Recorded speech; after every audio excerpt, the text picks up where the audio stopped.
Why do we see that, Frank? Why do we see these PSG players not giving as much as the opponents do? Well, you know, when you have the talent, sometimes it doesn't combine with the strive of working together and the strive of fighting for each other. And some players are so talented that they think that their only duty is to show their talent. Where, as Ali said about Modric, you have to give sometimes more. You have to tackle. Remember that tackle who made Modric against Messi, coming back defensively. Have you ever seen Neymar doing that once? Never. I never seen that since he signed for Paris Saint-Germain. You have to have a warrior mentality at some point. That's what is lacking in Paris Saint-Germain. Yes, the talent is there. Yeah, they are fantastic players, but they don't have that fighting spirit that you need at some point. We see that with all other teams, but I have to say Paris Saint-Germain. The Messi gamble didn't work, Gab. Yeah, writ large, it certainly didn't work. I mean, all they have left now is, they're going to win Ligue 1, which they won in years past, not last year, but obviously years before that. This is not why they signed Lionel Messi. And look, I think as the boys were saying, there's different ways to go out. And you obviously need to hold Messi to account because of all the resources you're spending on him. But to have that ending, right? To have Messi and Neymar, two of the greatest players in the world, in Messi's case of all time, to have them unable to show their leadership skills. Two guys who captained their country, two of the greatest countries in world football, and to have them not be able to stop the rot after the equalizer, have them not be able to step up, that leaves a massive cloud, and I don't know how you get out from under that. You're always going to have to balance a superstar, and you have to be realistic. Other people run for superstars. That's what happens. But there's also moments when superstars have to lead by example. And what Ali was describing there with Neymar's so-called chase on Luka Modric, I think personally encapsulates what was missing. If Neymar goes at a full sprint, even if he whacks Modric and fouls him, if he doesn't get to him, it gives a jolt, it pushes things on, it changes the whole environment around the game, and that didn't happen. I remember when Messi signed, we were all sat here, obviously genuinely excited about this prospect of Mbappe, Neymar, and Lionel Messi. We were all like, well, look, this is going to be brilliant. For the neutral, this is exactly what you want to see. Three of the best players on the planet on the same team working together. Why hasn't it worked? Well, and that is a question that every PSG fan, and in fact every neutral, would want an answer for. But I have to say, the talent individually of these three players is not in question here. And that is not something that we can argue about, because obviously in the case of Messi, may be the very best player that we have ever seen out on the field.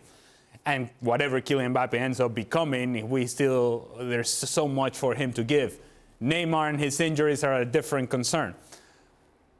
But what really bothers me, because it hasn't worked up until this point, okay, so be it.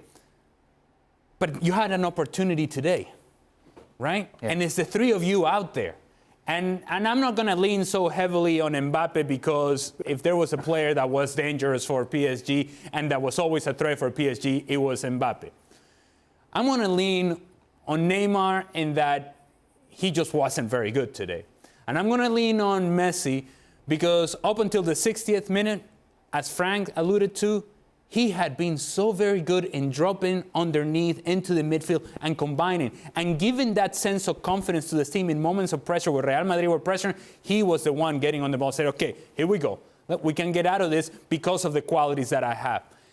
And when the team needed these players the most, both Neymar and particularly Messi, he went out to the right-hand side and parked himself towards the line. That is unacceptable. And I'm only talking about this 30 minutes. I'm not talking about the whole picture of Neymar, Messi, and Mbappe and why it hasn't worked. But for this last 30 minutes, When your team is in trouble and you can feel it on the field, you can sense it, it's now your time to say, let me get on this ball. Let me do something that ends up being a game-winning play, because we need a moment here where we need to keep it. We need to hold it, and I can be that guy.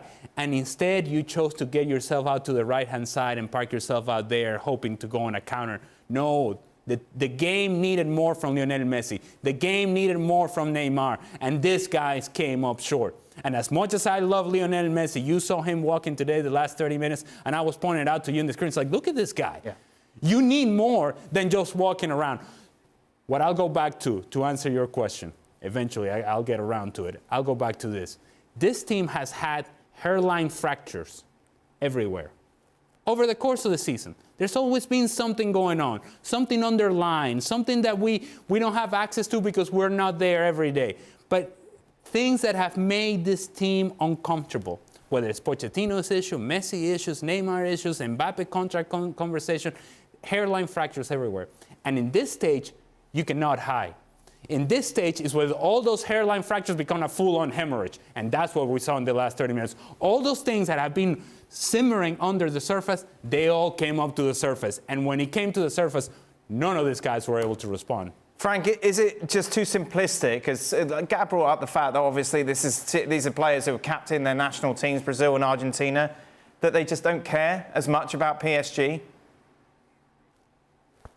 I wouldn't say that, because that will say that they're not professional, and I wouldn't say that. I think it's a combination of many things, where normally they have players around them, working for them, but all of them, 10 players, not only 7 or 8 or 9 players. That's the thing. And going back to your first question to Ali, why it doesn't work? Why with those players it doesn't combine and it doesn't work properly? Go back to the opponent of the day in the early 2000 years, where Florentino Perez wanted only megastars. And I think for a couple of years, I would say even more, Real Madrid didn't win anything because he has the talent, but didn't have the balance. And you can have, and I always say that, look at the 4 last Champions League winner. You didn't have megastar, you had stars with players playing around them. But those players, Liverpool, Real Madrid, Chelsea or Bayern Munich, they are a team. They work together. And so I think a megastar is a problem. So having 3 megastars, you have 3 times the problem, I guess. Go on, Gab. I don't know if I fully agree that a megastar is a problem. You can do it with 3 megastars.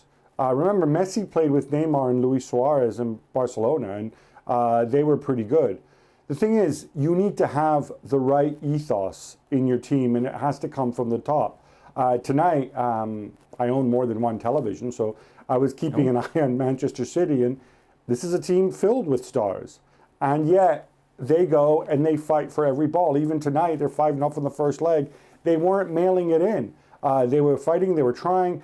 You have to have that ethos. I think back to Paris Saint-Germain in Ligue 1 this season, and it's because they have a big league and a big lead rather, and everybody else is kind of behind them.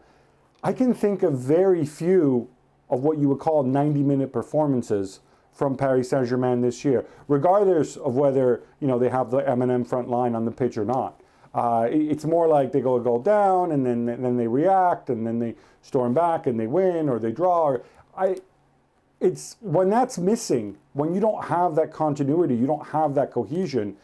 It's very difficult, I think, to turn it on, for a Champions League game, especially at the Bernabeu against Real Madrid, against a guy who's, I don't think anybody's won more Champions League titles than the Real Madrid manager has. And we can all point out Paris Saint-Germain's failings, but I think we should also give a little bit of credit to Real Madrid tonight. Thanks so much for watching ESPN on YouTube. And for more sports highlights and analysis, be sure to download the ESPN app. And for premium content and live streaming, subscribe to ESPN Plus.